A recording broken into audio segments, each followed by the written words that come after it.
வணக்கம். காலை வேலை பாலும் சன்ரைஸ் காஃபி தூள் வாங்கிட்டு ரூமுக்கு வந்துட்டேன். சாப்பாடு காலை வேலைக்கு முட்டை தோசையும் நாட்டு சக்கரை பாலையும் முடிச்சுட்டு கிளம்பிட்டேன். இன்றைய நாள் ஒரு சோதனையான நாள்.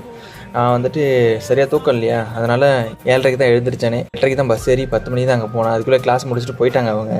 வேறு வழி இல்லாமல் அப்புறம் ரிட்டன் அங்கேருந்து வேஸ்ட்டாக வந்தேன். ரைட் சைடில் 100 மீட்டரில் ஒரு பஸ் ஸ்டாப் இருக்குது. அது தெரியாமல் லெஃப்ட் சைடில் 1.5 கிலோமீட்டர் போய் ஒரு பஸ் ஸ்டாப்பில் ஏறி அங்கேருந்து வந்தேன். இன்றைக்கி நாள் நினச்சாலே. அதுக்கப்புறம் ஹெட்செட் சரி பண்ணுறதுக்கு ஸ்பென்சர் பிளாஸா போக வேண்டியது இருந்துச்சு. அங்கே போயிட்டு ரொம்ப நேரம் வெயிட் பண்ணிக்கிட்டு இருந்தேன். அது திறக்கவே இல்லை. சரி என்னடான்னு பக்கத்தில் இருக்கிற கடையில் கேட்டால் OnePlus சர்வீஸ் சென்டர் இங்கே க்ளோஸ் பண்ணிட்டாங்க அப்படின்றாங்க.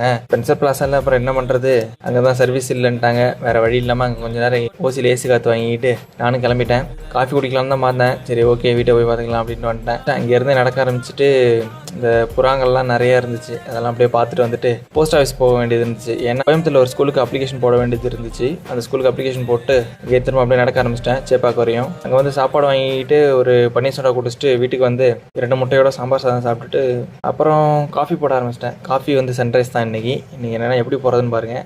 ஜேகெமிஸ்ட்ரி மேடம் மாஸ் ஸ்பெக்ட்ரோமெட்ரி கிளாஸ் பார்த்துட்டு இருந்தேன். நோட்ஸ் எடுத்துட்டு இரவு உணவு கேரட் சாதம் முட்டை வறுவல் அதை சாப்பிட்டுட்டு ஹெட்செட்டுக்கு பிக்கப் ட்ராப் சர்வீஸ் ரெஜிஸ்டர் பண்ணிட்டு அப்புறம் நைட்டு ஒரு கிளாஸ் இருந்தது, அதை முடிச்சுட்டு டீ குடிக்க போயிருந்தேன். அதுக்கப்புறம் டாகேஷ் ஒருத்தருக்கு வழி தெரியாமல் இருந்துச்சு. அவருக்கு வழி சொல்லிட்டு 2 வாழைப்பழம் வாங்கிட்டு வந்துட்டேன். அவ்வளோதான் இன்றைய நாள். நடப்பெல்லாம் நம்பிக்கை நண்பர்களே. பாய் டாட்டா.